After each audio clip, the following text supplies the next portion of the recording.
कहाँ तक हो गया था बच्चे? सेंट्रियोल हो गया था।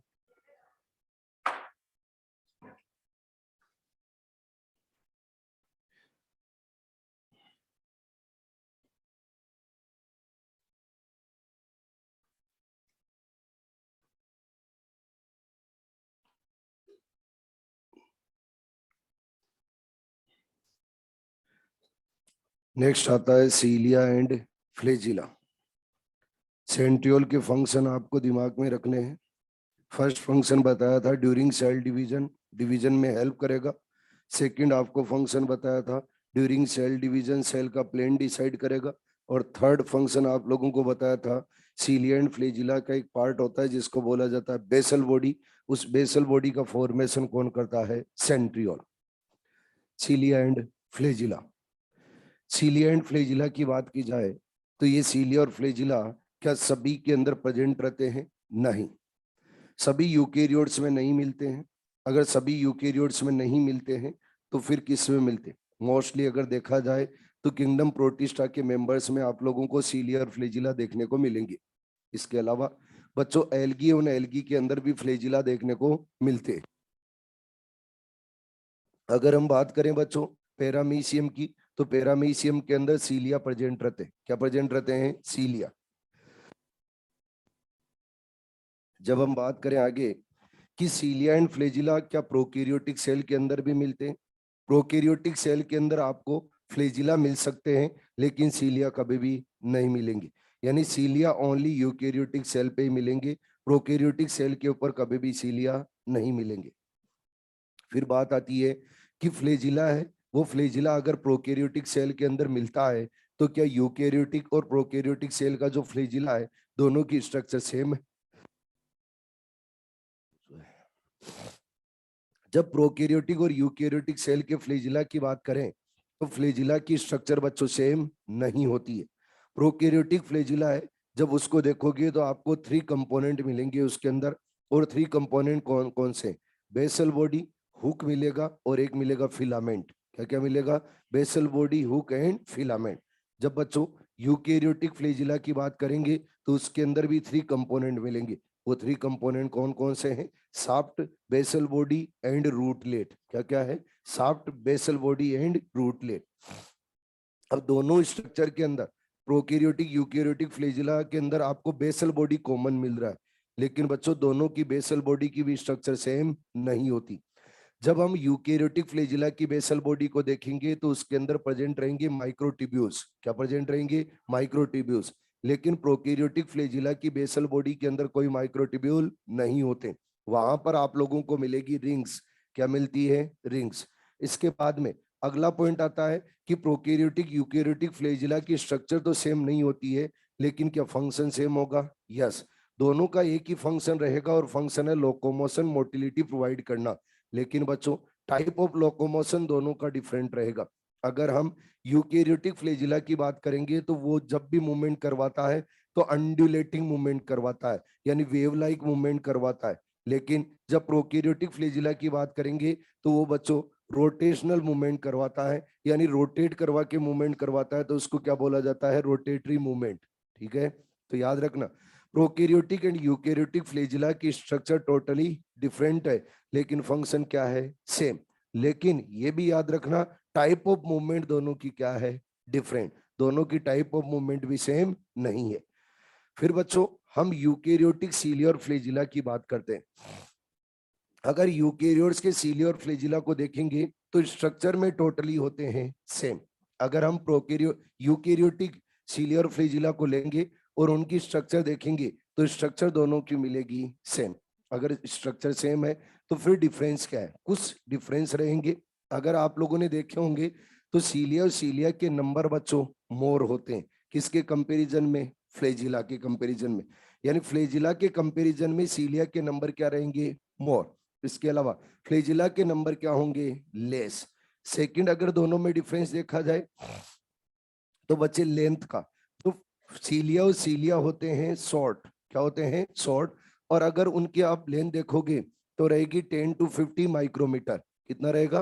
10 to 50 माइक्रोमीटर। जब बच्चों फ्लेजिला को देखेंगे तो फ्लेजिला होंगे लॉन्ग। और लॉन्ग का मतलब ये नहीं है कि बहुत लॉन्ग है, लॉन्ग का मतलब ये है कि इनकी अगर लेंथ देखेंगे तो रहेगी अप टू 150 माइक्रोमीटर। कितनी होगी? Up to 150 micrometer.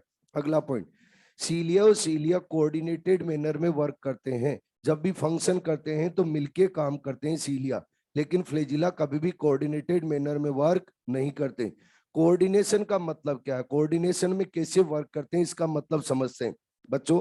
अगर सभी मिलके एक साथ में मूवमेंट करवा रहे हैं तो क्या बोला जाएगा? कोऑर्डिनेशन। आप सभी ने बच्चों जो बोर्ड चलाने वाले होते हैं उनको औरत चलाते हुए देखा होगा। अरे देखा है क्या? औरत चलाते हुए देखा होगा। और जब भी वो औरत चलाते हैं तो एक साथ में आगे एक साथ में पीछे। कहने का मतलब ये है कि अगर एक जना इस डायरेक्शन के अंदर औरत चलाए और दूसरा इस डायरेक्शन में चलाए तो क्या बोट एक डायरेक्शन में जा पाएगी? नहीं। जब बच्चों औरत लाइक मूवमेंट आप लोगों को देखने को मिलेगी तो कौन करवाएगा? सीलिया। आप सभी ने आर्मी वालों को परेड करते हुए देखा होगा, देखा है? जब आर्मी वाले परेड करते हैं तो एक साथ में उनकी मूवमेंट देखने को मिलती है। कहने का मतलब उनके अंदर क्या प्रेजेंट है? कोऑर्डिनेशन। ऐसे ही सीलिया और सीलिया के अंदर भी कोऑर्डिनेशन रहता है। जब भी मूवमेंट करवाते हैं तो एक साथ आगे एक साथ पीछे, एक साथ आगे एक साथ पीछे, एक साथ आगे एक साथ पीछे। अगर ऐसी मूवमेंट करवाएंगे तो कौन सी मूवमेंट होगी बच्चे? Pendular movement. कौन सी मूवमेंट होगी? Pendular movement. तो सीलिया और सीलिया कौन सी मूवमेंट करवाता है? पेंडुलर। लेकिन फ्लैजिला और फ्लैजिला कभी भी बच्चों कोऑर्डिनेशन में वर्क नहीं करते। अगर कोऑर्डिनेशन में वर्क नहीं करते तो क्या अलग अलग करेंगे? अगर टू फ्लैजिला होंगे तो वो भी मिलके काम नहीं करते। एक फ्लैजिला इधर ले जाता है तो दूसरा इस डायरेक्शन के अंदर, यानी अलग अलग डायरेक्शन के अंदर मूवमेंट करवाएंगे। मतलब उनके अंदर कोई कोऑर्डिनेशन नहीं है। जब कोऑर्डिनेशन नहीं है तो ये मूवमेंट कैसी करवाते हैं? अनड्यूलेटिंग मूवमेंट, यानी वेव लाइक मूवमेंट करवाते। तो वेव लाइक मूवमेंट कौन करवाता है? फ्लैजिला। आपसे क्वेश्चन पूछा जाएगा अंडुलेटिंग मूवमेंट कौन करवाएगा? फ्लैजिला। और पेंडुलर लाइक मूवमेंट कौन करवाएगा? सीलिया। आगे देखें फंक्शन, तो दोनों का एक फंक्शन बच्चों सेम रहेगा और वो फंक्शन क्या है? लोकोमोशन। क्या है बच्चे? लोकोमोशन। यानी दोनों का एक फंक्शन तो बच्चों सेम है, क्या? लोकोमोशन। फ्लैजिला फ्लैजिला का तो एक ही फंक्शन रहता है और वो क्या होता है? लोकोमोशन। लेकिन सीलिया का बच्चों लोकोमोशन के अलावा भी फंक्शन होते हैं। और लोकोमोशन के अलावा जो फंक्शन होते हैं उनके अंदर एक है अटैचमेंट। कहीं भी अगर सरफेस में अटैच करवाना है तो कौन करवाता है? सीलिया।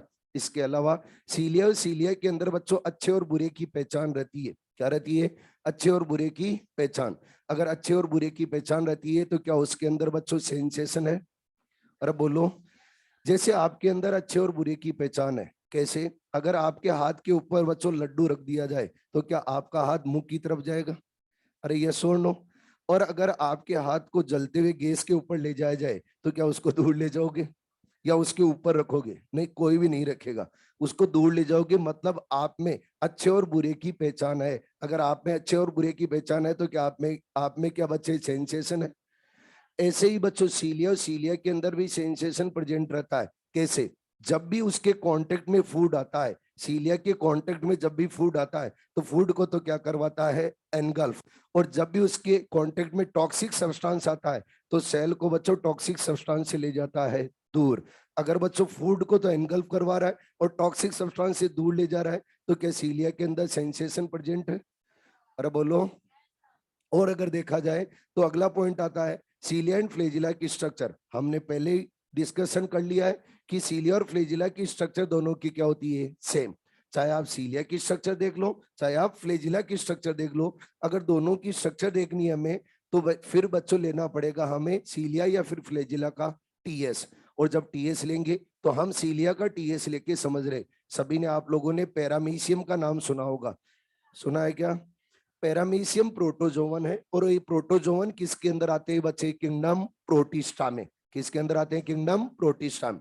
जब हम बच्चों सीलिया और सीलिया की स्ट्रक्चर देखते हैं, पैरामीशियम की स्ट्रक्चर देखी हुई है क्या आपकी? अरे पैरामीशियम को देख रखा है क्या? कुछ ऐसा ही होना चाहिए।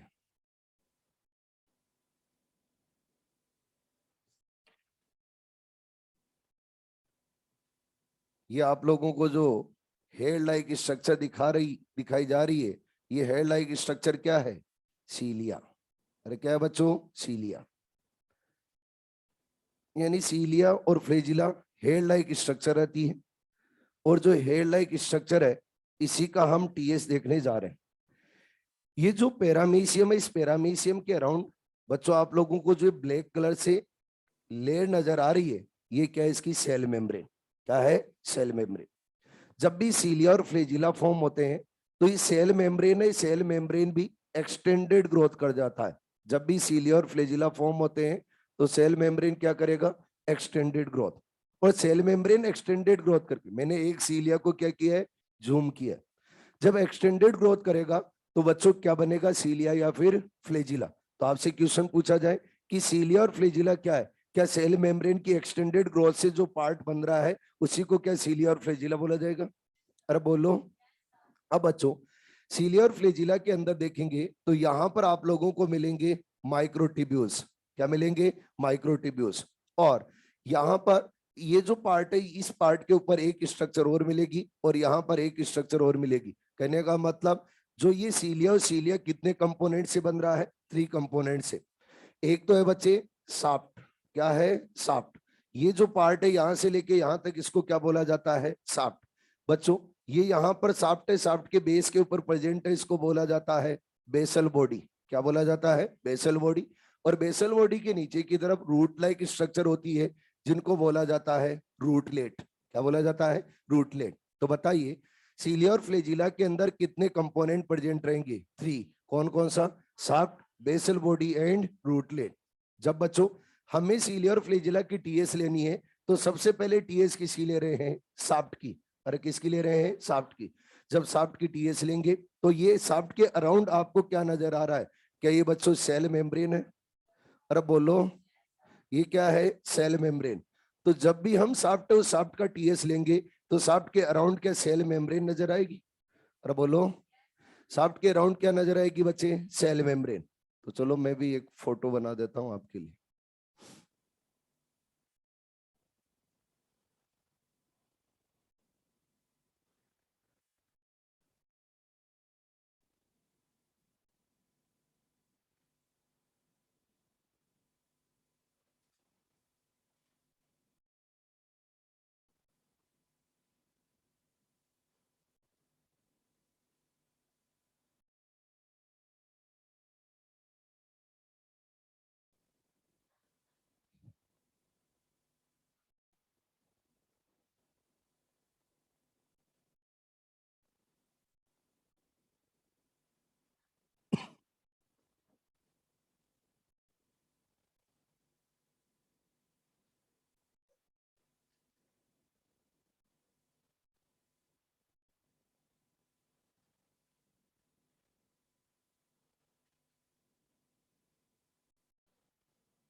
ये आपके सामने बच्चों सीलियर फ्लैजिला का मैंने शाफ्ट है उसका टीएस रखा है।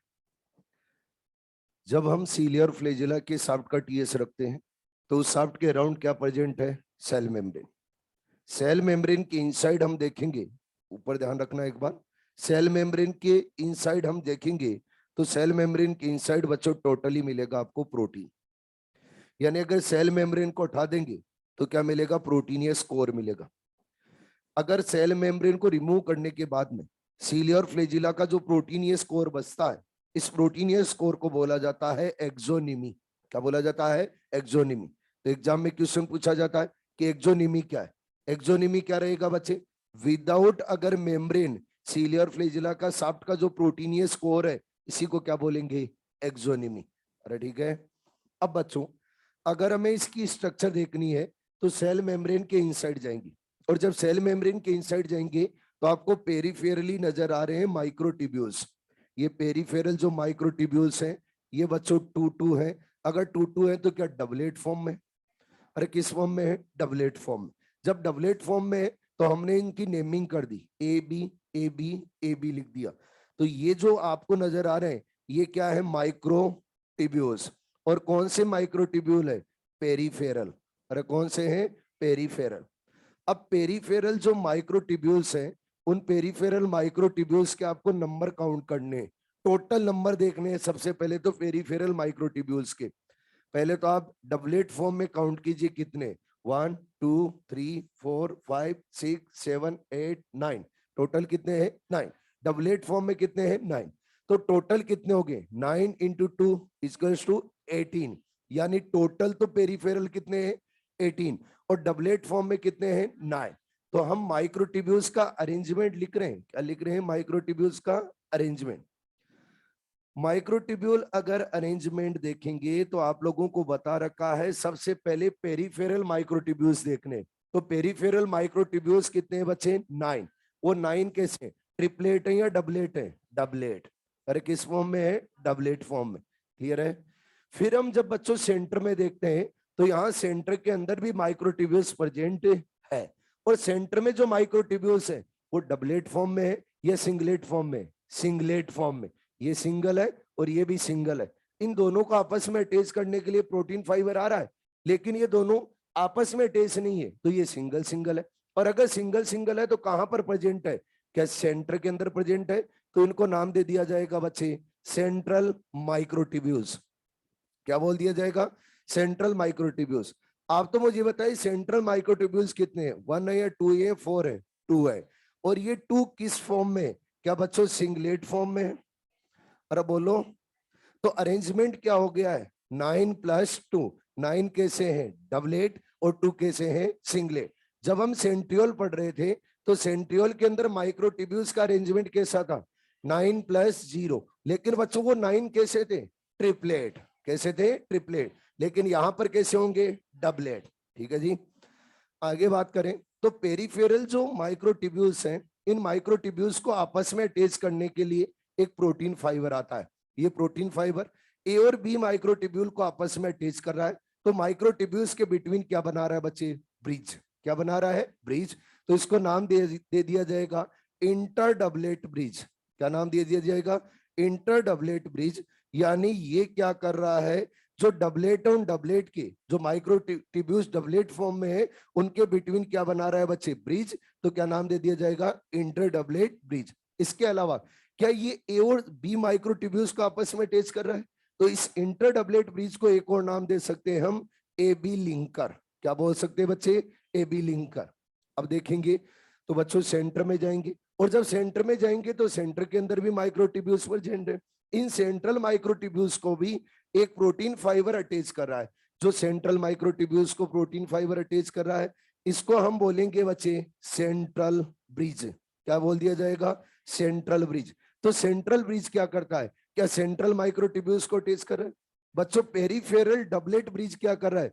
क्या पेरिफेरल माइक्रोट्यूब्यूल्स को आपस में अटैच कर रहा है? अरे बोलो। और अगर देखेंगे तो बच्चों आप लोगों को सेंटर के अंदर एक प्रोटीन से बनी हुई सीट नजर आएगी। ये प्रोटीन से बनी हुई क्या है? सीट। इस प्रोटीन से बनी हुई सीट को बोला जाता है सेंट्रल सीट। क्या बोला जाता है? Central seat. ये जो सेंट्रल शीथ है, ये सेंट्रल शीथ पेरिफेरल ए माइक्रोट्यूब्यूल से अटैच रहती है। किससे अटैच रहती है? पेरिफेरल ए माइक्रोट्यूब्यूल से। और इन पेरिफेरल ए माइक्रोट्यूब्यूल से सेंट्रल शीथ को अटैच करने के लिए जो प्रोटीन फाइबर आता है, उस प्रोटीन फाइबर को यहाँ पे बोला जाता है रेडियल स्पोक। क्या बोला जाता है? Radial spoke. बताइए रेडियल स्पोक के नंबर कितने होंगे? 9। तो बच्चों सेंट्रियोल के अंदर भी रेडियल स्पोक के नंबर कितने थे? 9। और सीलियर फ्लैजिला की शाफ्ट के अंदर भी कितने होंगे? 9। ठीक है जी। जब बच्चों और देखेंगे इस स्ट्रक्चर के अंदर, तो जो पेरिफेरल ए माइक्रोट्यूब्यूल्स हैं, उन पेरिफेरल ए माइक्रोट्यूब्यूल से कुछ प्रोटीन है, उन प्रोटीन की रेस डेवलप होती है। जो प्रोटीन की रेस डेवलप होती है, कुछ बच्चे आउटर साइड डेवलप होती है, तो इनको क्या बोल दिया जाएगा? आउटर। और कुछ बच्चों इनर साइड डेवलप होती है, तो इनको क्या बोल दिया जाएगा? इनर। ये जो प्रोटीन है, इन प्रोटीन को बोला जाता है डाइनिन आर्म। क्या बोला जाता है? Dynein arm. और इस डाइनिन आर्म का फंक्शन होता है बच्चे एटीपेज एक्टिविटी। क्या होता है? ATPase activity. ये एटीपेज एक्टिविटी क्या होती है उसके बारे में भी हम बात करेंगे। लेकिन बच्चों अगर यहाँ पर हम देखेंगे तो डाइनिन आर्म और डाइनिन आर्म की जो एटीपेज एक्टिविटी है, वो एटीपेज एक्टिविटी तो जितने भी ए माइक्रोट्यूब्यूल है, जितने भी क्या है? ए माइक्रोट्यूब्यूल, इनसे क्या डेवलप होगी? Dynein arm. बी से नहीं होगी, किससे होगी? ए से। जितने भी ए माइक्रोट्यूब्यूल है, इनसे क्या डेवलप होगी? Dynein arm. ठीक है जी। ठीक है। अब इस डाइनिन आर्म का फंक्शन क्या रहेगा? ATPase activity. एटीपेज एक्टिविटी क्या है? एटीपी को ब्रेक डाउन करना। अगर एटीपी को ब्रेक डाउन करना है तो क्यों करना है यहाँ पर, यह भी समझना पड़ेगा। बच्चे एटीपी को ब्रेक डाउन करके हमें एनर्जी लेनी है, और एनर्जी लेके क्या करवानी है? मूवमेंट। आप सभी जानते हो लोकोमोशन करवाना है। क्या करवाना है? लोकोमोशन। अगर लोकोमोशन करवाना है तो लोकोमोशन के लिए क्या चाहिए? एनर्जी। अगर एनर्जी चाहिए तो एटीपी को ब्रेक करने के लिए भी अपने पास कुछ ना कुछ होना चाहिए। तो एटीपी को ब्रेक करने के लिए यहाँ पर क्या प्रेजेंट रहेगा? Dynein arm. ये डाइनिन आर्म बच्चों एटीपी को ब्रेक करके एनर्जी, उस एनर्जी को यूटिलाइज करने में हेल्प करेगा। जैसे आप लोग मसल्स, उन मसल्स के अंदर पढ़ते हो कि वहां पर भी एक एटीपेज एक्टिविटी रखने वाली प्रोटीन प्रेजेंट रहती है। याद है क्या? कौन सी प्रोटीन होती है? एक्टिन या मायोसिन? है मायोसिन होती है, एक्टिन होती है? मायोसिन। मायोसिन प्रोटीन क्या रखती है बच्चे? ATPase activity. एक्टिन प्रोटीन नहीं लगती है, क्या रखती है? मायोसिन। तो क्या डाइनिन आर्म मायोसिन प्रोटीन के फंक्शन में सिमिलर रहेगी? तो हम बोल सकते हैं dynein arm is analogues to myosin protein. लेकिन जब आप एग्जाम में क्वेश्चन देखोगे तो क्वेश्चंस के अंदर आप लोगों को बच्चे गलत स्टेटमेंट मिलेगा, और उस स्टेटमेंट में लिखा हुआ मिलेगा dynein arm is analogues to actin protein. And actin protein के एनालॉग्स नहीं होती है, किसके होती है? मायोसिन प्रोटीन के। और वो क्या रखने में बच्चे मायोसिन प्रोटीन के एनालॉग्स होगी? ATPase activity. अरे क्या रखने? ATPase activity. आप तो मुझे बताइए सेंट्रियोल और सेंट्रियोल के अंदर एटीपेज एक्टिविटी रखने के लिए कोई स्ट्रक्चर थी क्या? कुछ नहीं। सेंट्रियोल के पास में कुछ नहीं होगा। क्यों नहीं होगा? क्योंकि सेंट्रियोल को मूवमेंट नहीं करवानी है। सेंट्रियोल का फंक्शन मोटिलिटी प्रोवाइड करना नहीं है बच्चे। सीलिया एंड फ्लैजिला का फंक्शन मोटिलिटी प्रोवाइड करना है। तो मोटिलिटी प्रोवाइड करना है तो क्या चाहिए? एनर्जी। इसीलिए इसके अंदर एटीपेज एक्टिविटी रखने के लिए क्या मिलेगा? Dynein arm. बच्चों आप लोगों को ये जो स्ट्रक्चर बताइए किसकी बताइए? शाफ्ट की। अगर बेसल बॉडी की लेंगे और बेसल बॉडी का अगर टीएस लेंगे तो बेसल बॉडी का टीएस सेम टू सेम मिलेगा सेंट्रियोल जैसा। और कैसा मिलेगा? सेंट्रियोल जैसा। क्यों? क्योंकि बेसल बॉडी का फॉर्मेशन कौन कर रहा था? सेंट्रियोल। तो सेंट्रियोल की जैसी स्ट्रक्चर रखता है कौन? Basal body. अब बच्चों बेसल बॉडी अगर सेंट्रियोल की जैसी स्ट्रक्चर रख रहा है सीलिया और फ्लैजिला का, तो बताइए सीलिया फ्लैजिला के बेसल बॉडी के अंदर माइक्रोट्यूब्यूल्स का अरेंजमेंट 9+2 या 9+0? 9+0। तो एग्जाम में क्वेश्चन पूछा जाता है। अगर आपसे डायरेक्ट क्वेश्चन पूछा जाए कि सीलिया एंड फ्लैजिला के अंदर माइक्रोट्यूब्यूल्स का अरेंजमेंट, तो क्या बताना है बच्चे? 9+2। क्या बताना है? 9+2। कई बार आपसे क्वेश्चन पूछा जाएगा सीलिया एंड फ्लैजिला के एक्सोनिमी। क्या? सीलिया एंड फ्लैजिला के एक्सोनिमी के अंदर माइक्रोट्यूब्यूल्स का अरेंजमेंट। एक्सोनोमी किसको पार्ट को बोलेंगे? सेल मेम्ब्रेन को हटाने के बाद में जो जितना भी रिमेनिंग पार्ट बच रहा है उसको क्या बोला जाएगा? एक्सोनोमी। तो बताइए इसके अंदर अरेंजमेंट क्या रहेगा? 9+2। कई बार ऐसे क्वेश्चन पूछा जाता है सीलिया फ्लैजिला की बेसल बॉडी के अंदर माइक्रोट्यूब्यूल्स का अरेंजमेंट 9+0। जब तक सीलियर फ्लैजिला की बेसल बॉडी के लिए नहीं बोले तब तक आप लोगों को बेसल बॉडी के अरेंजमेंट नहीं बताना। जब सीलियर फ्लैजिला नॉर्मल बोले तो क्या बताना है 9+2, और सीलियर फ्लैजिला की बेसल बॉडी के बारे में स्पेशली बात करें तब आप लोगों को अरेंजमेंट क्या बताना है 9+0। अरे ठीक है, क्लियर है। आगे, और आगे हम बात करते हैं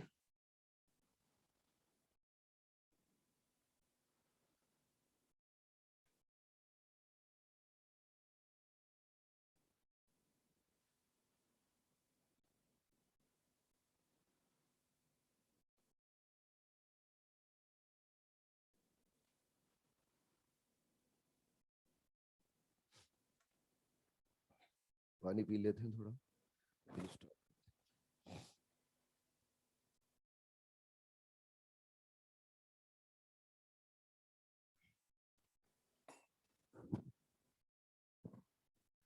हाँ बोलो।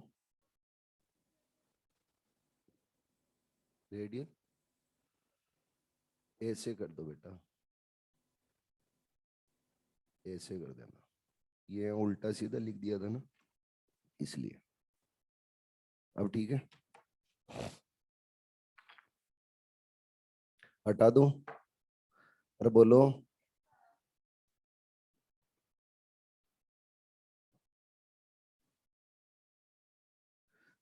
Micro body, micro body present रहते हैं बच्चे in plants and animals. Eukaryotic cell के अंदर ही माइक्रो बॉडी मिलेंगे, प्रोकैरियोटिक सेल के अंदर माइक्रो बॉडी नहीं मिलेंगे। माइक्रो बॉडी भी मेम्ब्रेन बाउंड सेल ऑर्गेनल होते हैं, और ये माइक्रो बॉडीज प्लांट और एनिमल सेल दोनों के अंदर मिलते हैं। माइक्रो बॉडी प्लांट और एनिमल सेल दोनों में मिलते हैं। माइक्रो बॉडी कैसे क्या है, इनके अंदर क्या प्रेजेंट रहता है उसके बारे में बात करें। ये आपके सामने मैंने सेल बनाई है, सेल बच्चे यूकेरियोटिक सेल। कौन सी सेल है? Eukaryotic cell. यूकेरियोटिक सेल के अंदर small small single membrane bound structure रहती है वेसाइकल लाइक। ये जो सिंगल मेम्ब्रेन बाउंड स्ट्रक्चर है वेसाइकल लाइक, ये बच्चों यही क्या है? माइक्रो बॉडीज है। माइक्रो बॉडीज की खास बात क्या होती है कि इनके इनसाइड भरे रहते हैं एंजाइम्स। क्या प्रेजेंट रहते हैं? एंजाइम्स। और इनके अराउंड जो मेम्ब्रेन रहेगी वो कैसी रहेगी बच्चे? Single membrane. अरे कैसी रहेगी? Single membrane. तो याद रखना है माइक्रो बॉडीज भी कैसे सेल ऑर्गेनल है, सिंगल मेम्ब्रेन बाउंड या double membrane bound? Single membrane bound. तो बच्चों स्पेशल एंजाइम रखने वाले single membrane bound small structure है, उन्हीं को क्या बोला गया है? Micro body. माइक्रो बॉडी के अगर टाइप देखेंगे तो आप लोगों को टाइप के अंदर 3 टाइप मिलेंगे। एक टाइप है जिसका नाम है पैरोक्सिसोम, नाम सुना होगा आप लोगों ने। सेकंड है बच्चे स्पीरियोसोम। कौन सा है? स्पीरियोसोम। और थर्ड है ग्लाइऑक्सीसोम। कौन सा है बच्चे? ग्लाइऑक्सीसोम। ये 3 टाइप है, उनमें से हम 2 टाइप के बारे में बात करेंगे। एक तो कौन सा? पैरोक्सिसोम। और दूसरा कौन सा है? ग्लाइऑक्सीसोम। स्पीरियोसोम अपने सिलेबस में नहीं है, लेकिन मैं आपको बता दूं स्पीरियोसोम बच्चों प्रेजेंट रहता है ओनली प्लांट्स में, present in only plants. Plants के अंदर ही प्रेजेंट रहेगा, एनिमल्स के अंदर स्पीरियोसोम रहेगा एब्सेंट। सबसे पहले हम पैरोक्सिसोम के बारे में बात करेंगे। पैरोक्सिसोम का पहले भी आपने कई बार नाम सुना होगा। सुना है क्या? पढ़ा है तो सुना है, नहीं तो नहीं सुना है।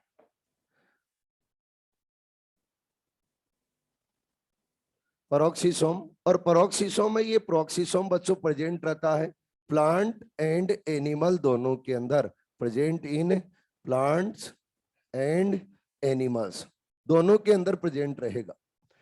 पैरोक्सिसोम के अंदर एंजाइम कौन से होते हैं? तो पैरोक्सिसोम के फंक्शन देखेंगे। मैंने बोला है इन माइक्रो बॉडी के अंदर स्पेशल एंजाइम रहते हैं जो डिफरेंट डिफरेंट टाइप के फंक्शन परफॉर्म करवाते हैं इनसे। बच्चों फंक्शन के अंदर देखेंगे तो इसका फर्स्ट फंक्शन रहेगा बीटा ऑक्सीडेशन। बीटा ऑक्सीडेशन किसको बोला जाता है? जब भी आप फैटी एसिड और फैटी एसिड का ऑक्सीडेशन करते हो, फैटी एसिड का क्या करते हो? ऑक्सीडेशन। तो उस प्रोसेस को क्या बोला जाता है? Beta oxidation. तो बीटा ऑक्सीडेशन करवाने के लिए रिस्पॉन्सिबल एंजाइम कौन रखता है? पैरोक्सिसोम। फिर से बोल रहा हूं, बीटा ऑक्सीडेशन करवाने के लिए रेस्पॉन्सिबल एंजाइम कौन रखेगा? पेरोक्सीसोम।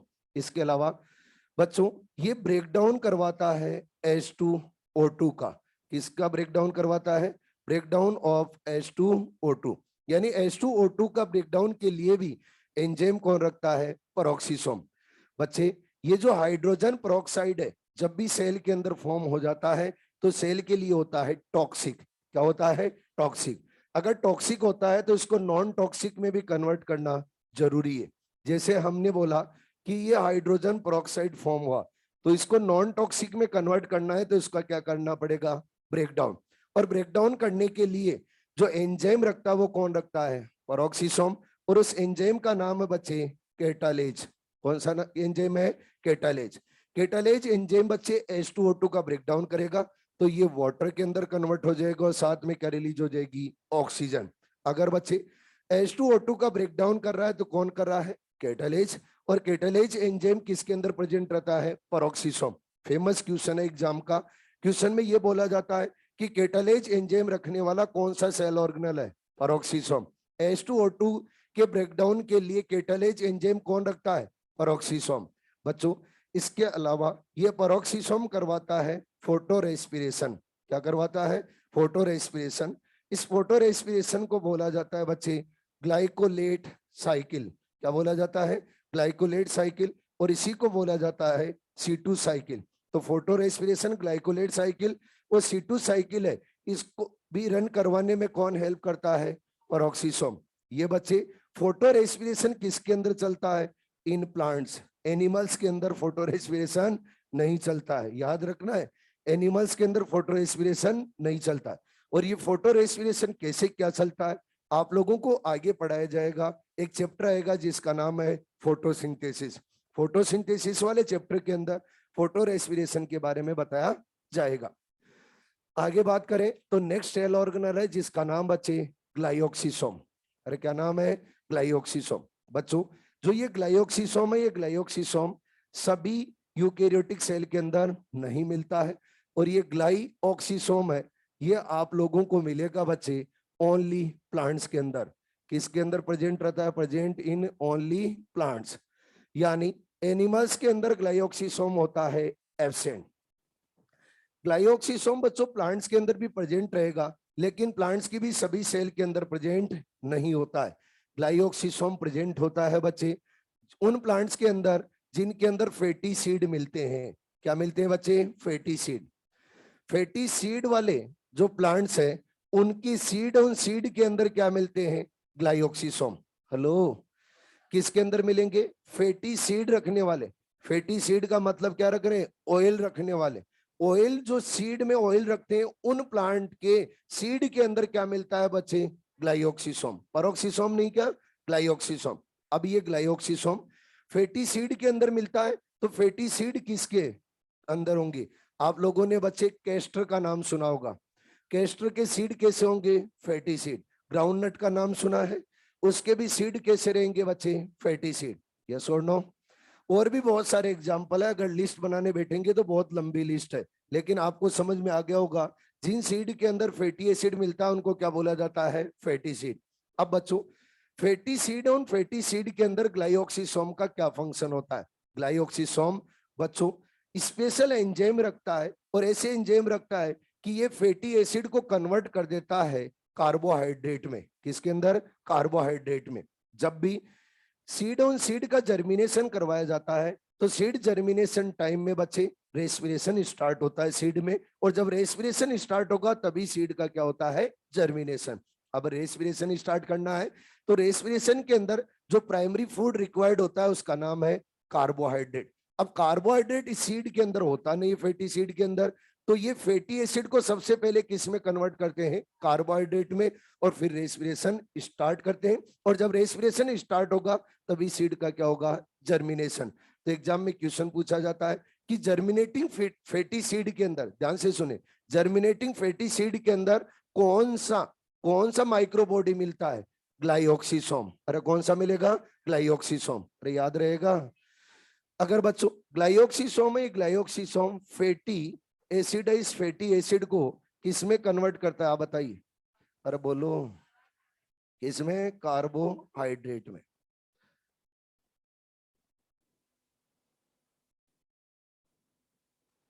और जब कार्बोहाइड्रेट में कन्वर्ट होता है फैटी एसिड, तो जो साइकिल चलती है उस साइकिल को बोला जाता है ग्लाइऑक्सिलेट एसिड साइकिल। और ग्लाइऑक्सिलेट एसिड साइकिल रन करने के लिए जो एंजाइम देता है वो एंजाइम कौन देता है बच्चे? ग्लाइऑक्सिसोम। ठीक है जी। अब देखो पेरोक्सिसोम क्या कर रहा है। पेरोक्सिसोम बच्चों फैटी एसिड है, उन फैटी एसिड का ब्रेक डाउन कर रहा है, यस और नो। लेकिन ग्लाइऑक्सिसोम क्या कर रहा है? फैटी एसिड को क्या कार्बोहाइड्रेट में कन्वर्ट कर रहा है। तो क्या पेरोक्सिसोम से भी एडवांस फंक्शन परफॉर्म कर रहा है। तो फिर ग्लाइऑक्सिसोम को बोला गया स्पेशलाइज्ड पेरोक्सिसोम, यानी स्पेशल टाइप के क्या है? ये पेरोक्सिसोम है जो फैटी एसिड को किस में कन्वर्ट कर देते हैं? कार्बोहाइड्रेट में। बच्चों माइक्रो बॉडीज होते हैं कंप्लीट। अगला आता है इंपॉर्टेंट पार्ट और उसका नाम है न्यूक्लियस। क्या है? न्यूक्लियस।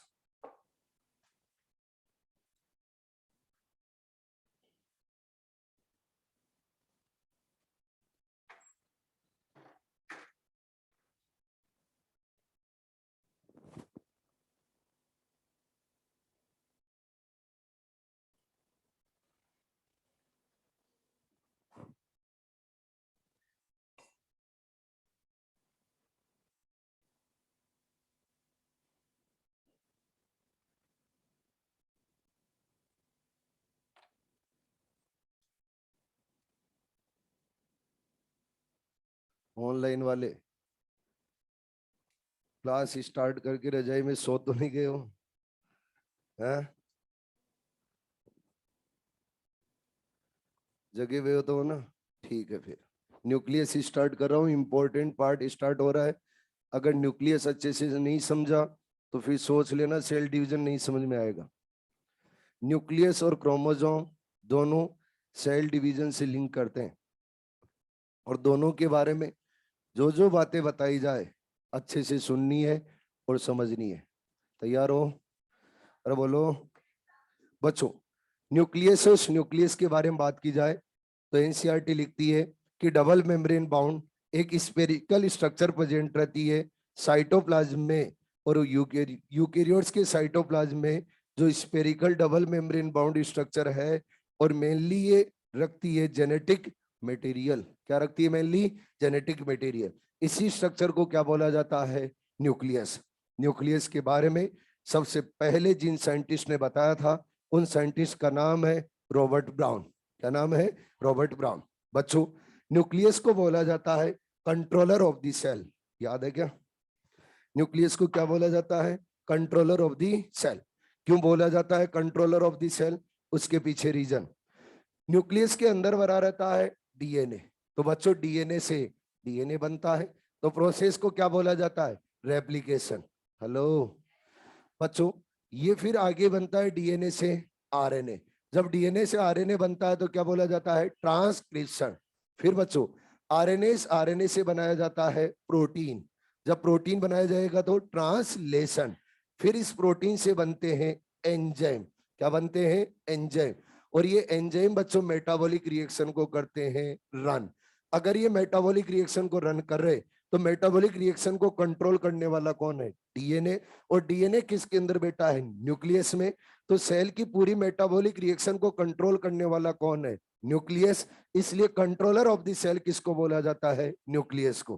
अरे ठीक है आगे। न्यूक्लियस, उस न्यूक्लियस के फंक्शन क्या है उनके बारे में बताया था बच्चों हेमरलिंग ने। किसने बताया था? हेमरलिंग ने। हेमरलिंग ने न्यूक्लियस के फंक्शन को एक्सप्लेन किया था, स्ट्रक्चर के बारे में नहीं बताया था। उन्होंने बोला कि न्यूक्लियस और nucleus one generation to another generation character को करता है ट्रांसफर। अगर करेक्टर ट्रांसफर करता है one generation to another generation तो क्या हेरिडिटी को मेंटेन करता है? अरे बोलो। इसके अलावा उन्होंने बोला कि न्यूक्लियस कंट्रोल करता है मेटाबॉलिक रिएक्शन को। साथ में ही न्यूक्लियस जब मेटाबॉलिक रिएक्शन को कंट्रोल करता है तो फिर सेल ग्रोथ और सेल ग्रोथ को भी क्या करेगा? कंट्रोल। तो याद रखना न्यूक्लियस के बारे में जो फंक्शन है उन फंक्शन के बारे में बताने वाले साइंटिस्ट कौन थे? हेमरलिंग। बच्चों हेमरलिंग ने न्यूक्लियस के फंक्शन को एक्सप्लेन करने के लिए एक सिंगल सेल एल्गा को चूज किया था और सिंगल सेल एल्गा का नाम है एसिटाबुलेरिया। क्या नाम है? एसिटाबुलेरिया। बच्चों इसके अंदर सिंगल सेल तो है, लेकिन उस सेल के अगर आप डायमीटर देखोगे तो 10 सेंटीमीटर की सेल होती है। एक सिंगल सेल कितनी है? 10 सेंटीमीटर की। सुनो फिर से, एक सिंगल सेल कितने सेंटीमीटर की? 10 सेंटीमीटर की। तो हेमरलिंग ने सोचा कि अगर सेल ही इतनी बड़ी है तो न्यूक्लियस भी इसके अंदर क्या होगा? बड़ा होगा। तो फंक्शन को हम आसानी से एक्सप्लेन कर पाएंगे, इसलिए हेमरलिंग ने किसका यूज किया बच्चे? एसिटाब्यूलेरिया का। तो एग्जाम में क्वेश्चन पूछा गया है पहले कि हेमरलिंग ने न्यूक्लियस के फंक्शन को एक्सप्लेन करने के लिए कौन सी सिंगल सेल एल्गा का यूज किया? एसिटाब्यूलेरिया। याद रहेगा? अरे बोलो। तो फिर से बोल रहा हूं, न्यूक्लियस, उस न्यूक्लियस की डिस्कवरी किसने की थी? रॉबर्ट ब्राउन ने। न्यूक्लियस के फंक्शन को एक्सप्लेन किसने किया था? हेमरलिंग ने। याद रहेगा? क्वेश्चन ये आता है कि नंबर ऑफ न्यूक्लियस कितने होते हैं यूकेरियोटिक सेल के अंदर? जनरली हम देखेंगे यूकेरियोटिक सेल के अंदर तो नंबर ऑफ न्यूक्लियस क्या रहेगा? सिंगल। यानी अगर सिंगल न्यूक्लियस है तो सेल को बोला जाएगा यूनी न्यूक्लिएटेड सेल। क्या बोला जाएगा? Uninucleated cell. तो बच्चों जनरली जो यूकेरियोटिक सेल होती है वो कैसी होती है? Uninucleated. लेकिन कई ऐसी भी सेल होती है यूकेरियोटिक सेल, और यूकेरियोट कई ऐसे होते हैं जिनके अंदर न्यूक्लियस के नंबर कितने होते हैं? 2। उसका बेस्ट एग्जांपल है पैरामीशियम। जब बच्चों न्यूक्लियस इसके अंदर 2 है तो इस सेल को बोला जाएगा बाई न्यूक्लिएटेड सेल। क्या बोला जाएगा?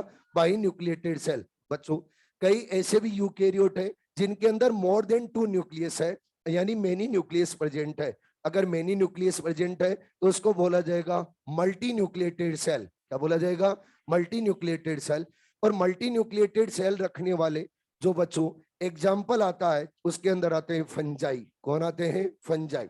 जब फंजाई में आप पढ़ोगे तो एक क्लास आएगी फाइकोमाइसिटीज। उस फाइकोमाइसिटीज क्लास के मेंबर है राइजोपस म्यूकर। नाम सुना होगा आपने। इनके अंदर आप लोगों को मेनी न्यूक्लियस मिलेंगे, मतलब कंडीशन कैसी है? Multi nucleated. अगला क्वेश्चन आता है, क्या कोई ऐसे भाई यूकेरियोटिक सेल है जिसके अंदर न्यूक्लियस एब्सेंट होगा? बिल्कुल हम बोल सकते हैं mammalian mature RBC. Mammalian mature RBC के अंदर बच्चों न्यूक्लियस और न्यूक्लियस रहता है एब्सेंट। अरे ठीक है। अगर हम देखिए प्लांट्स हैं, उन प्लांट्स के अंदर भी कोई ऐसी सेल होती है जिसके अंदर न्यूक्लियस एब्सेंट रहता है? यस। और वो बच्चों फ्लोएम के अंदर प्रेजेंट रहती है, और फ्लोएम के अंदर उस सेल का नाम है सीव ट्यूब एलिमेंट्स। क्या नाम है? सीव ट्यूब एलिमेंट्स। सीव ट्यूब एलिमेंट्स के अंदर न्यूक्लियस रहता है एब्सेंट। क्वेश्चन यहां पर यह बनता है कि सर आपने जब बताया था पहले तो ये बोला था कि आरबीसी की लाइफ साइकिल 120 डेज होती है। यस और नो? तो 120 डेज जब लाइफ साइकिल होती है तो ये स्टार्टिंग के अंदर इतना प्रोटीन सिंथेसाइज कर लेती है कि इसके 120 डेज के लिए प्रोटीन की कमी नहीं होती, और 120 डेज अपने आराम से काम चला लेती है। लेकिन सीव ट्यूब तो प्लांट की पूरी लाइफ साइकिल के अंदर ही रहेगा, और उसकी लाइफ 120 डेज नहीं होती है, उसकी तो पूरी प्लांट की लाइफ है उसके साथ में सीव ट्यूब रहेगी। तो फिर सीव ट्यूब के प्रोटीन कौन देगा? न्यूक्लियस नहीं है तो सीव ट्यूब की सेल के ऊपर कंट्रोल कौन करेगा? बच्चों उनके लिए एक हेल्पिंग सेल प्रेजेंट रहती है पास में, उस सेल को बोला जाता है कंपेनियन सेल। क्या बोला जाता है? Companion cell. तो ये companion cell sieve tube elements को क्या देती रहती है? प्रोटीन। और जब प्रोटीन मिलता रहता है तो उसकी मेटाबॉलिक रिएक्शन प्रॉपर रन होती रहती है। हेलो, समझ में तो आ रहा है? आगे नेक्स्ट पॉइंट आता है बच्चे स्ट्रक्चर ऑफ न्यूक्लियस। क्या आता है? Structure of nucleus. जब बच्चों न्यूक्लियस और उस न्यूक्लियस की स्टडी करेंगे तो न्यूक्लियस की स्टडी को बोला जाता है कैरियोलॉजी। क्या बोला जाता है? कैरियोलॉजी। न्यूक्लियस को क्या बोला जाता है? कैरियो। अरे क्या बोला जाता है? कैरियो। तो इसकी स्टडी को क्या बोला जाएगा? कैरियोलॉजी। अगर बच्चों न्यूक्लियस की स्टडी करनी है तो कौन सा न्यूक्लियस ले ये समझना पड़ेगा। तो थोड़ा सा हमें सेल डिवीजन के बारे में यहाँ पे जानना पड़ेगा। जब सेल डिवीजन होता है, इधर ध्यान देंगे सारे, जब सेल डिवीजन होता है तो सेल डिवीजन बच्चों 2 स्टेप के अंदर कंप्लीट होता है। कितने स्टेप में कंप्लीट होता है? 2 स्टेप में। फर्स्ट स्टेप को बोला जाता है इंटरफेज। क्या बोला जाता है? इंटरफेज।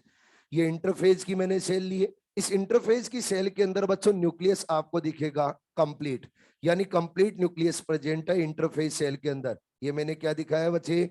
न्यूक्लियस। लेकिन जब अगले फेज के अंदर जाएगी सेल तो नेक्स्ट फेज का नाम है बच्चे एम फेज। अरे क्या नाम है? M phase. यानी सेल डिवीजन, और सेल डिवीजन कितने फेज के अंदर कंप्लीट होता है? 2 फेज में। फर्स्ट फेज का नाम क्या है? इंटरफेज। सेकंड फेज का नाम क्या है? M phase. अच्छे से ध्यान में रखना है। फर्स्ट फेज का नाम क्या है? इंटरफेज। सेकेंड फेज का नाम क्या है? M phase. एम फेज को बच्चे 4 सब फेजेस के अंदर डिवाइड करते हैं, और वो 4 सब फेजेस कौन से? फर्स्ट फेज का नाम है प्रोफेज, सेकेंड फेज का नाम है मेटाफेज, थर्ड फेज का नाम है एनाफेज, फोर्थ फेज का नाम है टीलोफेज। यानी जो लास्ट में आता है उसके लिए क्या टर्म यूज में ली जाती है? टीलो। तो यहाँ पे भी क्या लिया गया है? टीलो। और लास्ट में क्या लगा दिया गया? फेज। ठीक है जी। आपको सीक्वेंस से याद रखने इन फेजेस को। सबसे पहला prophase, second metaphase, third anaphase और फोर्थ टीलोफेज। जब बच्चों प्रोफेज में सेल जाती है, ध्यान से सुनना पॉइंट, जब प्रोफेज में सेल जाती है तो एम फेज के अंदर चली गई है। एम फेज का ही पहला फेज कौन सा है? प्रोफेज। प्रोफेज में जब सेल जाती है तो न्यूक्लियर मेम्ब्रेन हो जाती है डिसअपियर। जब न्यूक्लियर मेम्ब्रेन डिसअपियर होने लगती है प्रोफेज में, तो प्रोफेज के बाद में जब एनाफेज तक टीलोफेज तक जाएंगे तो बच्चों न्यूक्लियर मेम्ब्रेन रहेगी गायब।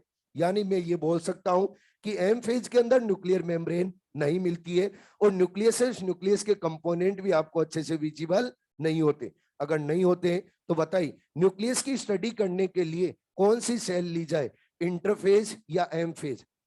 अरे बोलो, अरे बोलो। कई लोग बोलेंगे एम।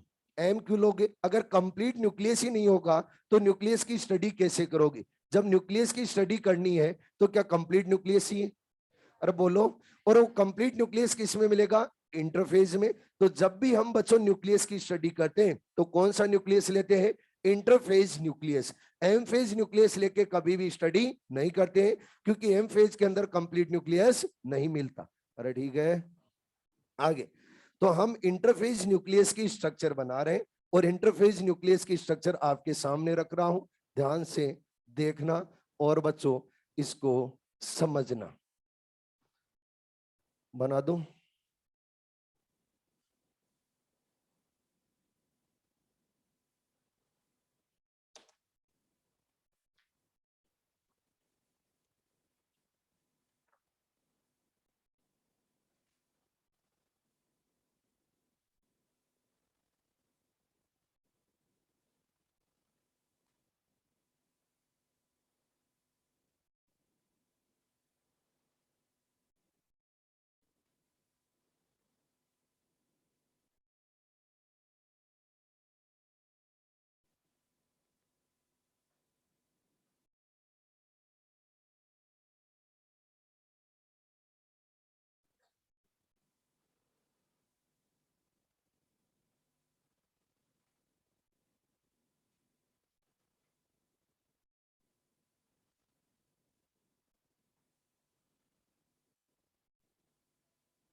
समझिए बच्चों, मैंने आपके सामने न्यूक्लियस है, उस न्यूक्लियस की स्ट्रक्चर रखी है। ये न्यूक्लियस कौन सा है? Interphase nucleus. इधर ही ध्यान रखेंगे बच्चे एक बार। ये न्यूक्लियस कौन सा है? Interphase nucleus. जब इंटरफेज न्यूक्लियस को देखते हैं हम, तो इसके अंदर मेम्ब्रेन कितनी होती है? 2। अगर बच्चों 2 मेम्ब्रेन है तो क्या ये डबल मेम्ब्रेन बाउंड स्ट्रक्चर है? और अगर डबल मेम्ब्रेन बाउंड स्ट्रक्चर है तो आप सभी समझ गए होंगे इसके अंदर चेंबर कितने रहेंगे? 2। एक दोनों मेम्ब्रेन के बीच का चेंबर और एक इनर मेम्ब्रेन के इनसाइड चेंबर। अगर हमें दोनों मेम्ब्रेन और बच्चों चेंबर के बारे में कंप्लीट इंफॉर्मेशन ले लेंगे तो न्यूक्लियस की भी कंप्लीट इंफॉर्मेशन अपने सामने आ जाएगी। सबसे पहले हम जनरल स्ट्रक्चर के बारे में बात करते हैं, फिर हम मेम्ब्रेन के बारे में बात करेंगे और फिर बच्चों चेंबर के बारे में। चलिए समझिए बच्चों, जो आउटर साइड के अंदर मेम्ब्रेन रहती है उसको बोला जाता है आउटर मेम्ब्रेन। और इस आउटर मेम्ब्रेन के ऊपर आप लोगों को मिल सकते हैं राइबोसोम। ये राइबोसोम कौन से राइबोसोम होंगे? ATS ribosome. अरे कौन से होंगे? ATS ribosome. एटीएस राइबोसोम मिल सकते हैं। और बच्चों ये आउटर मेम्ब्रेन है, ये आउटर मेम्ब्रेन फोल्ड होके क्या बनाती है? Endoplasmic reticulum. और एंडोप्लाज्मिक रेटिकुलम के अंदर कौन सा बना रही है? क्या बच्चे? आरईआर। अरे क्या है? आरईआर। आरईआर की सरफेस के ऊपर भी क्या है? राइबोसोम। और माइटोकॉन्ड्रिया की आउटर मेम्ब्रेन के ऊपर भी क्या है? Ribose sorry nucleus. और न्यूक्लियस की आउटर मेम्ब्रेन के ऊपर भी क्या है? राइबोसोम। तो याद रखना है न्यूक्लियस के आउटर मेम्ब्रेन पे भी राइबोसोम है और ईआर की आरईआर, उस आरईआर की मेम्ब्रेन के ऊपर भी क्या है? राइबोसोम। और दोनों के ऊपर राइबोसोम कौन से मिलेंगे? एटीएस। ठीक है। जब बच्चों इनर साइड जाएंगे तो मिलेगी इनर मेम्ब्रेन। क्या मिलेगी? Inner membrane. और इनर मेम्ब्रेन और आउटर मेम्ब्रेन दोनों मिलके बनाएगी बच्चे न्यूक्लियर एनवलप। क्या बनाएगी? Nuclear envelope. तो न्यूक्लियर एनवलप है वो कौन बनाती है? क्या आउटर और इनर मेम्ब्रेन दोनों मिलके? अरे बोलो। जब बच्चों आउटर और इनर मेम्ब्रेन दोनों के बिटवीन देखेंगे तो एक स्पेस प्रेजेंट रहता है। इस स्पेस को बोला जाता है पेरी न्यूक्लियर स्पेस। क्यों बोला गया पेरी न्यूक्लियर स्पेस? क्योंकि न्यूक्लियस के पेरीफेरल है तो क्या नाम दिया जाएगा? Perinuclear space. और पेरी न्यूक्लियर स्पेस की जो साइज है वो साइज भी फिक्स होती है। वो कितनी होती है? 10 to 50 नैनोमीटर। अरे कितनी होती है? 10 to 50 नैनोमीटर। एग्जाम में क्वेश्चन पूछा गया है कि पेरी न्यूक्लियर स्पेस की साइज क्या होती है? ऑप्शन कुछ इस टाइप से है: 10 to 50 metre, 10 to 50 centimetre, 10 to 50 10 to 50 micrometre, और बच्चे 100 to 500 एंगस्ट्रॉम। 100 to 500 angstrom. तो याद रखना कई कई बार यूनिट नाम की कोई चीज होती है वो भी यूज में आती है। तो यहाँ पर कई बार यूनिट चेंज कर दी जाती है। तो पहले ऑप्शन पे टूट मत पड़ना, उसकी यूनिट भी देखना कि सर ने तो बोला था 10 to 50 टिक कर दो 10 to 50। अगर उसके आगे नैनोमीटर हो तब भी उसको टिक करना 10 to 50 को। अगर नैनोमीटर नहीं हो तो उसको टिक नहीं करना है, फिर अदर ऑप्शन देखना है। और एंगस्ट्रॉम में देगा तो कितना देगा? 100 to 500। ठीक है। जब बच्चों हम पेरी न्यूक्लियर स्पेस है उसमें इनर मेम्ब्रेन के इनसाइड जाएंगे तो आपको इनर मेम्ब्रेन के इनसाइड एक बास्केट लाइक स्ट्रक्चर नजर आएगी। ये basket like structure lamin protein बनाता है। कौन बनाता है? Lamin protein. और ये लेमिन प्रोटीन बना के बच्चे बास्केट लाइक स्ट्रक्चर न्यूक्लियस की मेम्ब्रेन को देता है सपोर्ट। क्या देता है? सपोर्ट। जब न्यूक्लियर मेम्ब्रेन को सपोर्ट देता है तो ये बास्केट लाइक स्ट्रक्चर न्यूक्लियस को शेप प्रोवाइड करवा रहा है। और ये बास्केट लाइक स्ट्रक्चर कौन बना रहा है? Lamin protein. तो इसको नाम क्या दिया जाता है? Nuclear lamina. एक्चुअल में न्यूक्लियर लेमिना क्या है? क्या इंटरमीडिएट फिलामेंट है? अरे क्या है? Intermediate filament. आप लोगों को बताया था कि इंटरमीडिएट फिलामेंट लेमिन प्रोटीन से बना होता है और ये न्यूक्लियस है, उस न्यूक्लियस को शेप प्रोवाइड करता है। क्या बच्चों न्यूक्लियस को ये मैकेनिकल सपोर्ट भी दे रहा है? अगर न्यूक्लियर मेम्ब्रेन को अंदर की तरफ से सपोर्ट दे रहा है तो न्यूक्लियस को दे रहा है मैकेनिकल सपोर्ट। समझ में तो आ रहा है आपको? जब बच्चों हम देखेंगे कि ये न्यूक्लियर मेम्ब्रेन को सपोर्ट दे रहा है तो जब सेल डिवीजन चलता है तो सेल डिवीजन के अंदर ध्यान से सुने जो पॉइंट बता रहा हूं बच्चों। सेल डिवीजन के अंदर जब एम फेज में जाते हैं तो एम फेज के अंदर सबसे पहला फेज आता है प्रोफेज। प्रोफेज में जाते ही न्यूक्लियर मेम्ब्रेन को किया जाता है डिसअपियर। जब न्यूक्लियर मेम्ब्रेन को डिसअपियर किया जाता है तो न्यूक्लियर मेम्ब्रेन को आसानी से डिसअपियर करना पॉसिबल नहीं होता। अगर न्यूक्लियर मेम्ब्रेन को डिसअपियर करना है तो सबसे पहले न्यूक्लियर लेमिना को करना पड़ेगा डिजोल्व। तो बच्चों सबसे पहले क्या किया जाता है? न्यूक्लियर लेमिना को किया जाता है डिजोल्व। जब न्यूक्लियर लेमिना को डिजोल्व कर देंगे तो ये न्यूक्लियर मेम्ब्रेन है, उसका सपोर्ट हट जाएगा। अगर सपोर्ट हट जाएगा तो न्यूक्लियर मेम्ब्रेन बच्चों ब्रेक होना स्टार्ट हो जाएगी। कहने का मतलब ये है कि न्यूक्लियर लेमिना को डिजोल्व कब किया जाता है? प्रोफेज में। अरे कब है? प्रोफेज में। जब बच्चों आगे जाएंगे तो फिर इस न्यूक्लियर मेम्ब्रेन को वापस रिफॉर्म किया जाता है, और रिफॉर्म किया जाता है वो कहां पे? टीलोफेज में। तो याद रखना, न्यूक्लियर मेम्ब्रेन को डिसअपियर कहां किया जाता है? प्रोफेज में। न्यूक्लियर मेम्ब्रेन को रिफॉर्म कहां किया जाता है? टीलोफेज में। टीलोफेज के अंदर न्यूक्लियर मेम्ब्रेन को रिफॉर्म करने के लिए रिस्पॉन्सिबल कौन होता है? ईआर। अरे कौन होता है? ईआर। और ईआर के अंदर भी बच्चों कौन रहेगा? आरईआर। आपको बता रखा है न्यूक्लियर मेम्ब्रेन को रिफॉर्म करता है आरईआर और एसईआर, दोनों में से एक चूज करना हो तो आरईआर। अरे ठीक है, तो याद रखना है न्यूक्लियर लेमिना वापस रिफॉर्म कब होता है? टीलोफेज में। और बच्चों न्यूक्लियर लेमिना डिसअपियर कब होता है? प्रोफेज में। क्लियर है? जब बच्चों हम न्यूक्लियर मेम्ब्रेन को देखते हैं तो न्यूक्लियर मेम्ब्रेन के अंदर मेनी पोर्स भी प्रेजेंट है। यस और नो? मेनी पोर प्रेजेंट है, तो इन पोर्स को बोला जाता है न्यूक्लियर पोर। क्या बोला जाता है? Nuclear pore. क्वेश्चन ये बनता है कि न्यूक्लियर पोर और न्यूक्लियर पोर कैसे फॉर्म हो रहे हैं? क्या बच्चे जहां जहां पे आउटर और इनर मेम्ब्रेन फ्यूज हो रही है, क्या वहीं वहीं पे न्यूक्लियर पोर बन रहे? नहीं समझ में आया? देखो, ये आउटर मेम्ब्रेन, ये इनर मेम्ब्रेन, क्या यहाँ दोनों फ्यूज हो गई? ये आउटर मेम्ब्रेन, ये इनर मेम्ब्रेन, क्या यहाँ पे फ्यूज हो गई? जहां जहां पे आउटर और इनर मेम्ब्रेन का फ्यूजन हो रहा है वहां पे क्या न्यूक्लियर पोर बन रहे?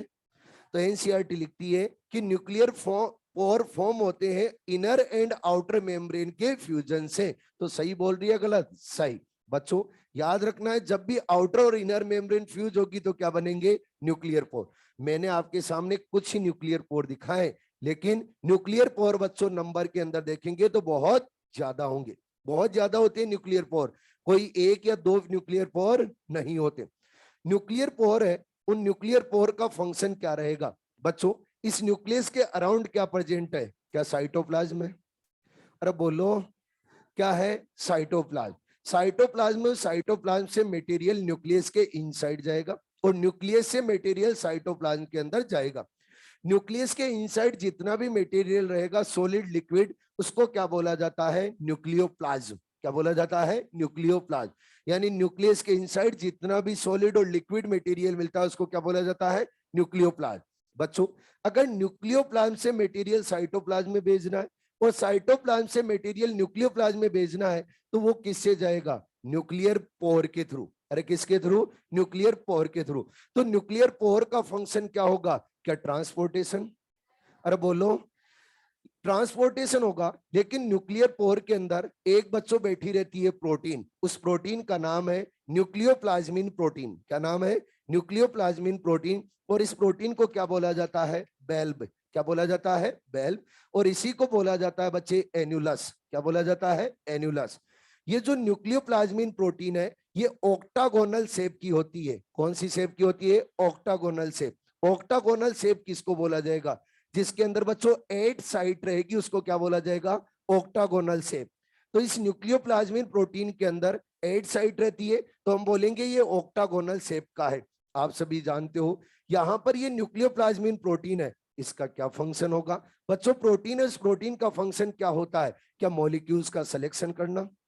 अरे बोलो, अरे बोलो, मॉलिक्यूल्स और मॉलिक्यूल्स का सिलेक्शन करना किसका फंक्शन होता है? प्रोटीन का। बच्चों अगर मैं नॉर्मली पोर की बात करूं तो इस पोर में कोई क्या सिलेक्शन कर पाएगा? नहीं। लेकिन न्यूक्लियस है, उस न्यूक्लियस ने बच्चे जितने भी पोर है उन पोर के अंदर क्या बैठा दिया है? न्यूक्लियोप्लाज्मिन प्रोटीन। क्या बैठा दिया है? न्यूक्लियोप्लाज्मिन प्रोटीन। तो बच्चे न्यूक्लियर पोर और न्यूक्लियोप्लाज्मिन प्रोटीन दोनों मिलके बनाते हैं न्यूक्लियर पोर कॉम्प्लेक्स। क्या बनाते हैं? Nuclear pore complex. तो आप बताइए न्यूक्लियर पोर कॉम्प्लेक्स के अंदर क्या क्या प्रेजेंट रहेगा? क्या एक तो बच्चों न्यूक्लियर पोर होगा, अरे बोलो, और क्या रहेगी? न्यूक्लियोप्लाज्मिन प्रोटीन। अब देखो न्यूक्लियोप्लाज्मिन प्रोटीन है, वो न्यूक्लियोप्लाज्मिन प्रोटीन कैसे रहती है? मैंने बोला ये न्यूक्लियर पोर है तो यहाँ दोनों तरफ क्या रहेगी बच्चे? न्यूक्लियोप्लाज्मिन प्रोटीन। और न्यूक्लियोप्लाज्मिन प्रोटीन के बीच में क्या स्पेस है? अरे बोलो, तो ये दोनों तरफ तो क्या है? न्यूक्लियोप्लाज्मिन प्रोटीन, और बीच में क्या है? Nuclear pore. अरे क्या है? Nuclear pore. समझ में आ रहा है क्या?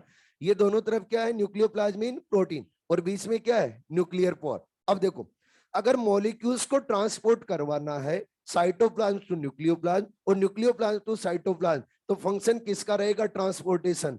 क्या न्यूक्लियर पोर का? अरे बोलो, किसका रहेगा? न्यूक्लियर पोर का। लेकिन कौन से मॉलिक्यूल का ट्रांसपोर्टेशन करवाना है, कौन से मॉलिक्यूल का ट्रांसपोर्टेशन नहीं करवाना है, ये कौन डिसाइड करेगा? न्यूक्लियोप्लाज्मिन प्रोटीन। तो क्या न्यूक्लियोप्लाज्मिन प्रोटीन मॉलिक्यूल्स का सिलेक्शन कर रही है और न्यूक्लियर पोर क्या ट्रांसपोर्टेशन करवा रहा है? तो बच्चों, न्यूक्लियर पोर कॉम्प्लेक्स के थ्रू जब ट्रांसपोर्टेशन होता है तो विथ सिलेक्शन या विदाउट सिलेक्शन? With selection. कैसे होगा? With selection. Without selection transportation नहीं होगा। जब बच्चों यहां से ट्रांसपोर्टेशन होता है तो आप लोगों ने पढ़ रखा है, जब आरएनए, जब प्रोटीन सिंथेसिस करना होता है तो प्रोटीन सिंथेसिस के टाइम में आरएनए, उस आरएनए को न्यूक्लियस से भेजा जाता है बाहर, यस और नो। और जब प्रोटीन सिंथेसिस हो जाता है तो फिर बच्चे प्रोटीनस प्रोटीन को ट्रांसपोर्ट किया जाता है अंदर, यस और नो। तो बताइए मूवमेंट कैसे हो रही है न्यूक्लियर पोर कॉम्प्लेक्स के थ्रू? बाई डायरेक्शनल या यूनिडायरेक्शनल? By directional. तो याद रखना है, जब भी न्यूक्लियर पोर कॉम्प्लेक्स के थ्रू मॉलिक्यूल्स की मूवमेंट होगी तो कैसी रहेगी? By directional. अरे ये समझ में तो आया क्या आपको? तो अब क्वेश्चन पूछ रहा हूं, आंसर थोड़ा ध्यान से सोच समझ के देना। आप लोगों से पूछा जाए न्यूक्लियर पोर का फंक्शन क्या होता है? ट्रांसपोर्ट। क्या रहेगा? ट्रांसपोर्ट। न्यूक्लियोप्लाज्मिन प्रोटीन का फंक्शन क्या रहेगा? सिलेक्शन। न्यूक्लियर पोर कॉम्प्लेक्स का फंक्शन क्या रहेगा? Transportation with selection. ठीक है बच्चे। और जब भी न्यूक्लियर पोर कॉम्प्लेक्स के थ्रू मॉलिक्यूल्स का ट्रांसपोर्टेशन होता है तो यूनिडायरेक्शनल या बाई डायरेक्शनल? By directional. अच्छे से क्लियर है? अरे बोलो आगे। जब बच्चों हम न्यूक्लियर मेम्ब्रेन के बारे में कंप्लीट इंफॉर्मेशन ले चुके हैं तो फिर अंदर चलते हैं और न्यूक्लियस के इनसाइड जाते हैं तो अंदर का जितना भी पार्ट होता है सॉलिड लिक्विड, उस पार्ट को बोला जाता है न्यूक्लियोप्लाज्म। क्या बोला जाता है? न्यूक्लियोप्लाज्म। अब न्यूक्लियोप्लाज्म के अंदर क्या क्या प्रेजेंट रहता है? न्यूक्लियोप्लाज्म को क्या क्या बोला जाता है? न्यूक्लियोप्लाज्म को बच्चों कैरियोप्लाज्म बोला जाता है, कैरियोलिम्ब बोला जाता है, न्यूक्लियर मैट्रिक्स बोला जाता है, न्यूक्लियर शेप बोला जाता है। यानी जितने भी नेम है न्यूक्लियर शेप, कैरियोप्लाज्म, ये सब किसके हैं बच्चे? न्यूक्लियोप्लाज्म के। न्यूक्लियोप्लाज्म के अंदर हम देखेंगे तो आप लोगों को बच्चे वेरियस टाइप के यहाँ पे कंपोनेंट मिलेंगे। एक ऐसा कंपोनेंट मिलेगा जो थ्रेड लाइक होगा और वो थ्रेड लाइक कंपोनेंट है, ये बच्चे यहाँ पे बनाता है नेटवर्क। जो थ्रेड लाइक स्ट्रक्चर है उसको बोला जाता है क्रोमेटिन। क्या बोला जाता है? क्रोमेटिन। याद रखना, जब भी आप लोगों के सामने बोला जाए थ्रेड लाइक स्ट्रक्चर, क्या देना आंसर? क्रोमेटिन। क्या बोलना है? क्रोमेटिन। ये बच्चों थ्रेड लाइक स्ट्रक्चर यहाँ पे क्या बना रही है? नेटवर्क। क्या बना रही है? नेटवर्क। इसलिए इसको क्या बोल दिया जाता है? Chromatin net. क्या बोल दिया जाता है? Chromatin net. तो ये क्रोमेटिन नेट कहां प्रेजेंट रहेगा? न्यूक्लियोप्लाज्म में। अरे कहां पे? न्यूक्लियोप्लाज्म में। अब इस क्रोमेटिन नेट के ऊपर बच्चों without membrane bound spherical structure present रहती है। विदाउट मेम्ब्रेन बाउंड एक स्पेरिकल स्ट्रक्चर प्रेजेंट रहती है जिसको क्या बोला जाता है? न्यूक्लियोलस। क्या बोलते हैं? न्यूक्लियोलस। तो न्यूक्लियोलस भी कहां प्रेजेंट रहेगा? क्या न्यूक्लियोप्लाज्म में? अरे बोलो, अगर हमें न्यूक्लियोप्लाज्म, इस न्यूक्लियोप्लाज्म की डिटेल में स्टडी करनी है तो जितना सब कुछ इसके अंदर प्रेजेंट है उसके बारे में जानकारी लेनी पड़ेगी। सबसे पहले मैं ये जानने जा रहा हूं कि न्यूक्लियोप्लाज्म के अंदर कौन कौन से एंजाइम होते हैं, फिर उसके बाद में आप लोगों को क्रोमेटिन और न्यूक्लियोलस के बारे में बताऊंगा। सबसे पहले हम किसके बारे में जानकारी ले रहे हैं बच्चे? एंजाइम्स के बारे में। अब देखिए, इसको हटा दू ना। अरे बोलो,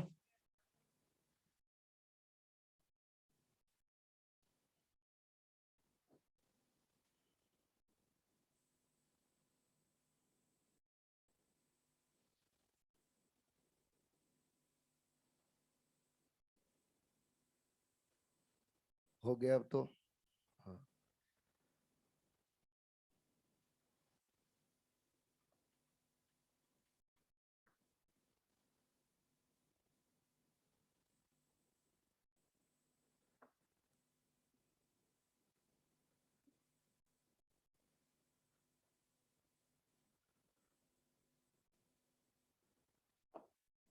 आप तो मुझे बताइए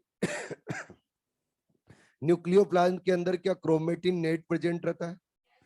क्रोमेटिन के अंदर प्रेजेंट रहता है डीएनए। क्या रहता है? डीएनए। मैंने बच्चों यहां पर डीएनए लिया। ये जो डीएनए है, इस डीएनए से डीएनए बनाने के लिए एंजाइम रिक्वायर्ड होता है। और जब डीएनए से डीएनए बनाया जाता है तो प्रोसेस को क्या बोला जाता है? रेप्लिकेशन। यस और नो? और रेप्लिकेशन प्रोसेस को रन करने के लिए एंजाइम रिक्वायर्ड होता है डीएनए पॉलीमरेज। क्या नाम है? DNA polymerase. बच्चों डीएनए पॉलीमरेज एंजाइम प्रेजेंट रहता है न्यूक्लियोप्लाज्म में। इसके बाद में जो डीएनए, उस डीएनए से अगर आरएनए बनाना है, क्या बनाना है? आरएनए। तो डीएनए से आरएनए बनाने के लिए जब भी एंजाइम चाहिए होता है तो उसका नाम क्या है? RNA polymerase. यस और नो? और जब बच्चों आरएनए पॉलीमरेज वर्क करता है तो प्रोसेस होती है, उसको क्या बोला जाता है? ट्रांसक्रिप्शन। यस और नो? तो ट्रांसक्रिप्शन के लिए रिस्पॉन्सिबल एंजाइम भी कहां मिलेगा बच्चे? न्यूक्लियोप्लाज्म में। अब जब आरएनए बन गया तो आगे क्या बनाना है? प्रोटीन। लेकिन बच्चों प्रोटीन सिंथेसिस के लिए एंजाइम न्यूक्लियोप्लाज्म में नहीं होते।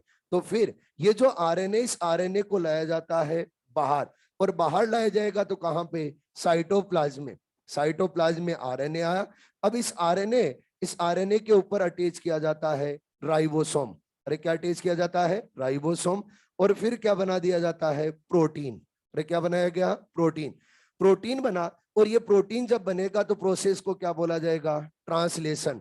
तो बताइए ट्रांसलेशन के लिए रिस्पॉन्सिबल एंजाइम कहां मिलेंगे? साइटोप्लाज्म। ट्रांसक्रिप्शन के लिए कहां मिलेंगे? न्यूक्लियोप्लाज्म। रेप्लिकेशन के लिए कहां मिलेंगे? न्यूक्लियोप्लाज्म। अरे क्लियर है? तो अब आपसे पूछा जाए प्रोटीन सिंथेसिस कहां पर होगा? न्यूक्लियोप्लाज्म या साइटोप्लाज्म? साइटोप्लाज्म।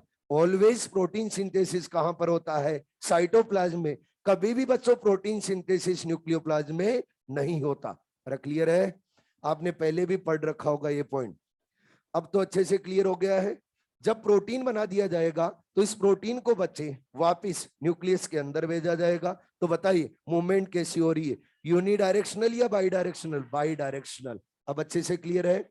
अब बच्चों आपसे क्वेश्चन पूछा जाए कि न्यूक्लियोप्लाज्म के अंदर कौन कौन से एंजाइम मिलते हैं, क्या ट्रांसलेशन के लिए एंजाइम मिलेंगे? अरे बोलो किसके लिए एंजाइम मिलेंगे? Transcription and replication. तो मैं बोल सकता हूं DNA polymerase and RNA polymerase. ठीक है जी बच्चों, DNA polymerase and RNA polymerase को एक्टिवेट करने के लिए चाहिए होते हैं कुछ मेटल्स। क्या चाहिए होते हैं? मेटल्स। जब मेटल्स की बात की जाए तो मेटल आयन के अंदर रिक्वायर्ड होता है मैग्नीशियम आयन। क्या रिक्वायर्ड होता है? Magnesium ion. तो DNA polymerase and RNA polymerase को एक्टिवेट करने के लिए मैग्नीशियम आयन रिक्वायर्ड होते हैं। तो मैग्नीशियम आयन भी कहां मिलते हैं? न्यूक्लियोप्लाज्म में। अरे कहां पे? न्यूक्लियोप्लाज्म। बच्चों न्यूक्लियोप्लाज्म के अंदर कैल्शियम आयन भी मिलते हैं। ये कैल्शियम आयन न्यूक्लियस है, उस न्यूक्लियस की स्ट्रक्चर को रखते हैं मेंटेन। तो न्यूक्लियस की स्ट्रक्चर को मेंटेन रखने के लिए कौन से आयन मिलेंगे? Calcium ion. अरे ठीक है, समझ तो पा रहे हो? अरे बोलो। तो ये तो बच्चों आप लोगों को मैंने बताया कि कौन से एंजाइम मिलेंगे और उसके अंदर कौन से आपको मेटल्स मिलेंगे यानी मिनरल्स मिलेंगे। अब बात करते हैं आगे, और अगला पॉइंट आता है क्रोमेटिन। क्या इस न्यूक्लियोप्लाज्म के अंदर क्रोमेटिन भी मिलता है? अरे बोलो। क्रोमेटिन है, उस क्रोमेटिन की स्ट्रक्चर देखेंगे तो क्रोमेटिन होता है बच्चे थ्रेड लाइक। कैसा होगा? Thread like. और क्रोमेटिन के बारे में सबसे पहले बताया था जिन साइंटिस्ट ने, उनका नाम है बच्चे फ्लेमिंग। क्या नाम है? फ्लेमिंग। फ्लेमिंग, उस फ्लेमिंग ने क्रोमेटिन के बारे में बताया था। और अगर क्रोमेटिन है, उस क्रोमेटिन के बारे में बात करें तो ये थ्रेड लाइक स्ट्रक्चर होती है। कैसी होती है? Thread like. ये थ्रेड लाइक स्ट्रक्चर है तो क्या बोला जाएगा? क्रोमेटिन। जब सेल डिवीजन होता है तो सेल डिवीजन के टाइम में क्रोमेटिन और क्रोमेटिन बच्चों कंडेंस होता है, और कंडेंस होता है तो क्रोमेटिन की कंडेंस फॉर्म को बोल दिया जाता है बच्चे क्रोमोजोम। क्या बोला जाता है? क्रोमोजोम। समझ में तो आ रहा है क्या? क्रोमेटिन, उस क्रोमेटिन को जब कंडेंस करेंगे तो क्या बनेगा? क्रोमोजोम। आप मुझे बताइए इंटरफेज के अंदर क्रोमोजोम विजिबल होगा या क्रोमेटिन? अरे इंटरफेज में क्रोमोजोम विजिबल होगा या क्रोमेटिन? क्रोमेटिन। क्योंकि हम जो न्यूक्लियस ले रहे हैं कौन सा ले रहे हैं? इंटरफेज। और इंटरफेज न्यूक्लियस के अंदर कैसा बच्चों आप लोगों को क्रोमोजोम नजर आता? क्रोमोजोम कंडेंस स्ट्रक्चर या thread like structure? Thread like structure. तो उसको क्या बोला जाएगा? क्रोमेटिन। ठीक है जी। हेलो। अगर बच्चों इस क्रोमेटिन के हम कंपोनेंट देखें, क्या देखें? कंपोनेंट। हटा दूं ये? अरे बोलो।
कंपोनेंट ऑफ क्रोमेटिन, कंपोनेंट देख रहे हैं क्रोमेटिन की, और कंपोनेंट के अंदर बच्चों मिलता है डीएनए। क्या मिलता है? डीएनए। डीएनए के अलावा इसके अंदर मिलेगा स्टोन प्रोटीन। क्या मिलेगा? Stone protein. स्टोन प्रोटीन के अलावा मिलता है नॉन स्टोन प्रोटीन, और नॉन स्टोन प्रोटीन के अलावा मिलेगा बच्चे आरएनए। क्या मिलेगा? आरएनए। बताइए क्रोमेटिन के कंपोनेंट क्या? बोलो जरा। DNA, stone protein, non stone protein, RNA. जो बच्चों क्रोमेटिन के कंपोनेंट होंगे वही क्या क्रोमोसोम के होंगे? क्योंकि क्रोमेटिन की ही कंडेंस फॉर्म क्या है? क्रोमोसोम। तो दोनों के कंपोनेंट क्या होंगे? सेम। अब हमें जो इंटरफेज न्यूक्लियस के अंदर विजिबल होता है वो क्या होता है? क्रोमेटिन। अरे क्या रहेगा? क्रोमेटिन। बच्चों इस क्रोमेटिन के अंदर डीएनए प्रेजेंट है, स्टोन प्रोटीन है, नॉन स्टोन प्रोटीन है एंड आरएनए। अब इनके अंदर जो मेनली प्रेजेंट रहता है वो क्या प्रेजेंट रहता है? DNA and stone protein. तो बच्चे क्रोमेटिन के अंदर मेनली क्या प्रेजेंट रहेगा? डीएनए एंड स्टोन प्रोटीन, यानी मोर अमाउंट में क्या होता है? DNA and stone protein. तो मेन कंपोनेंट किसको बोला गया है? डीएनए एंड स्टोन प्रोटीन को। अगर क्रोमेटिन की कंप्लीट स्टडी करनी है तो हमें इन चारों के बारे में डिटेल में बात करनी पड़ेगी। बच्चों सबसे पहले डीएनए के बारे में बात करते हैं। डीएनए, उस डीएनए के अंदर क्या मिलते हैं? आप बताइए। क्या नाइट्रोजन बेस मिलता है? क्या फॉस्फेट मिलता है? क्या शुगर मिलती है? डीएनए के अंदर जो शुगर मिलती है पेंटोज शुगर, उसका नाम क्या है? राइबोज शुगर या डीऑक्सीराइबोज? डीऑक्सीराइबोज। यस और नो? अगर बच्चों नाइट्रोजन बेस है और डीऑक्सीराइबोज शुगर है तो क्या बोला जाएगा? न्यूक्लियोसाइड या न्यूक्लियोटाइड? है न्यूक्लियोसाइड। और अगर फॉस्फेट ऐड कर देंगे तो न्यूक्लियोटाइड। तो बताइए क्या न्यूक्लियस है, उस न्यूक्लियस के न्यूक्लियोप्लाज्म में न्यूक्लियोटाइड और न्यूक्लियोसाइड प्रेजेंट रहेंगे? अगर डीएनए है तो क्या प्रेजेंट रहेगा? न्यूक्लियोटाइड और न्यूक्लियोसाइड। आरएनए प्रेजेंट है तो न्यूक्लियोटाइड और न्यूक्लियोसाइड। क्लियर है? आप मुझे बताइए जो डीएनए है उस डीएनए के अंदर फॉस्फेट है, और फॉस्फेट है, उस फॉस्फेट के ऊपर नेट चार्ज क्या है? नेगेटिव। तो डीएनए के ऊपर भी नेट चार्ज क्या रहेगा? नेगेटिव। डीएनए की नेचर कैसी रहेगी? एसिडिक या बेसिक? एसिडिक। क्लियर है पॉइंट? फिर बात आती है स्टोन प्रोटीन की। स्टोन प्रोटीन है, उस स्टोन प्रोटीन के बारे में बात करें तो इसके अंदर बच्चों मोस्टली जो आप लोगों को अमीनो एसिड मिलेंगे वो मिलेंगे बेसिक। कौन से मिलेंगे? बेसिक। और बेसिक के अंदर कौन से? Arginine and lysine. एक हिस्टिडीन भी होता है, लेकिन वो बच्चों जो मोस्टली इसके अंदर मिलते हैं क्या मिलते हैं? Arginine and lysine. जो स्टोन प्रोटीन है, इस स्टोन प्रोटीन के अंदर arginine and lysine amino acid के नंबर रिपीट होते रहते हैं। अगर नंबर रिपीट होते रहेंगे तो बच्चे आर्जिनिन एंड लाइसिन के नंबर है मोर। अगर आर्जिनिन और लाइसिन के नंबर मोर है तो ये कैसे? बेसिक है या एसिडिक है? बेसिक। तो स्टोन प्रोटीन की नेचर कैसी रहेगी? बेसिक। अगर स्टोन प्रोटीन की नेचर बेसिक है तो बताइए उसके ऊपर नेट चार्ज क्या होगा? पॉजिटिव या नेगेटिव? पॉजिटिव। क्लियर? क्वेश्चन ये बनता है कि इस स्टोन प्रोटीन का यहाँ पे फंक्शन क्या होगा? बच्चों हम अगर डीएनए, उस डीएनए की बात करें तो वन क्रोमोसोम के अंदर या फिर बोलो वन क्रोमेटिन के अंदर डीएनए देखेंगे, या फिर बोलो सॉरी वन क्रोमेटिन में नहीं, अगर अपनी बात करें और अपनी एक सेल को ले, कितनी सेल को ले, एक सेल को, एक सिंगल सेल को ले, तो सिंगल सेल के अंदर हम क्रोमोसोम देखेंगे तो मिलेंगे 46। कितने मिलेंगे, 46। 46 क्रोमोसोम है तो क्रोमेटिन भी कितने होंगे, 46। 46 क्रोमेटिन में से डीएनए, उस डीएनए को निकाल के हम जोड़ें तो बच्चों उसकी लेंथ बनती है, वो बनती है 2.2 मीटर। कितनी बनती है, 2.2 मीटर। यानी अपनी एक सेल के अंदर डीएनए, उस डीएनए की लेंथ कितनी होती है, 2.2 मीटर। बच्चों सेल और सेल की अगर साइज देखी जाए तो क्या माइक्रोमीटर में होती है, लेकिन डीएनए और डीएनए किसमें, मीटर में। अरे किसमें, मीटर में। अब उस डीएनए की अच्छे से पैकेजिंग करनी जरूरी है। अगर डीएनए की अच्छे से पैकेजिंग करनी जरूरी है तो डीएनए को पैक करने के लिए कौन रेस्पॉन्सिबल होता है, स्टोन प्रोटीन। तो डीएनए पैकेजिंग कौन करवाता है, स्टोन प्रोटीन। स्टोन प्रोटीन कौन सी नेचर का होता है, बेसिक का, और उसके ऊपर नेट चार्ज क्या होता है, पॉजिटिव। अरे क्लियर है। बात करते हैं बच्चे नॉन स्टोन प्रोटीन की, किसकी, non stone protein. Non stone protein के लिए मैं बस एक ही एग्जांपल यहाँ पे यूज में लूंगा और वो कॉमन एग्जांपल है RNA polymerase. Non stone protein का जो यहाँ पर बहुत सारे नॉन स्टोन प्रोटीन के एग्जांपल मिल जाएंगे, लेकिन जो अपने काम में आएगा वो मैं वही काम में लूंगा, और वो कौन सा है, आरएनए पॉलीमरेज। आरएनए पॉलीमरेज किसका एग्जांपल है, नॉन स्टोन प्रोटीन का। नॉन स्टोन प्रोटीन बच्चों क्या करवाता है, जब क्रोमेटिन, उस क्रोमेटिन से क्रोमोसोम बनता है, तो क्रोमेटिन से क्रोमोसोम बनाने में बच्चों हेल्प कौन करता है, नॉन स्टोन प्रोटीन। आरएनए के बारे में आप जानते हो, ज्यादा बताने की जरूरत नहीं है। अब बच्चों अगर हमें क्रोमेटिन और क्रोमेटिन की स्टडी करनी है, टाइम थोड़ी हो गया अपना, क्रोमेटिन की स्टडी करनी है तो क्रोमेटिन थ्रेड लाइक स्ट्रक्चर है, और अगर थ्रेड लाइक स्ट्रक्चर है तो इजीली ये विजिबल नहीं होगा। अगर इजीली विजिबल नहीं होगा तो इस क्रोमेटिन की स्टडी के लिए हमें मार्केट से खरीदनी पड़ेगी डाई, और डाई खरीद के बच्चे इस क्रोमेटिन के ऊपर डालने पड़ेगी, और जब क्रोमेटिन पे डालेंगे तो क्रोमेटिन हो जाएगी स्टेन, कलरफुल नजर आएगी, तो हम इजीली स्टडी कर पाएंगे। बात आती है कि ये डाई के कौन सी होती है, डाई का नाम है एसिटोकार्मिन डाई। एसिटोकार्मिन डाई है, ये बच्चों बेसिक नेचर की होती है। किस नेचर की होती है, बेसिक। अरे कौन सी होती है, बेसिक। और जब इस बेसिक डाई को हम डालेंगे तो क्रोमेटिन होगा कलरफुल, और फिर इसकी करेंगे स्टडी वो नेक्स्ट क्लास में। ठीक है, समझ में तो आया ना आपको न्यूक्लियस। अरे बोलो, अच्छे से समझ में आना चाहिए न्यूक्लियस, क्योंकि बच्चे आगे काम में आएगा अपने। कहां पर, सेल डिवीजन में। ऑनलाइन वाले बोलो, समझ में आया नहीं आया, ओके। अच्छी ठंड है मतलब, है ठंड का आनंद ले रहे हो। लेमिना वाला क्या बता दूं, कितनी बार बताऊं बच्चे, लेमिना वाला है, थर्ड टाइम समझा दिया लेमिना वाला, फिर भी बोल रहे एक बार और बता दो।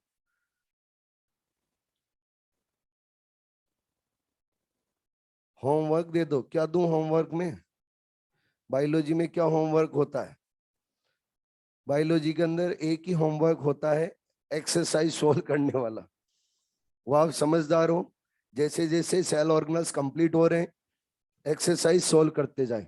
कर रहे हो नहीं कर रहे हो, अभी आप एक्सरसाइज फर्स्ट ही सोल्व करें, सेकंड ना करें, क्योंकि आपने साथ में पढ़ के ही सारी एक्सरसाइज सोल्व कर ली तो आपकी एग्जामिनेशन तो होगी नहीं।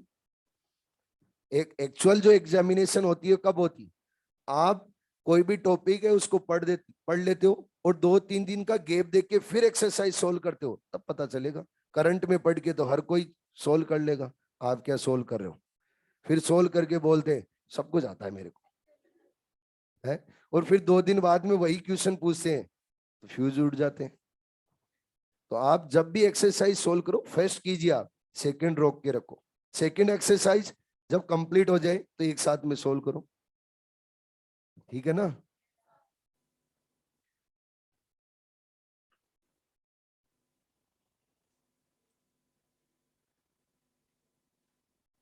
नॉन स्टोन प्रोटीन का बेस्ट एग्जांपल है वो है आरएनए पॉलीमरेज, और जो और बातें बताई है वो रिकॉर्डेड वीडियो में सुने। Thank you.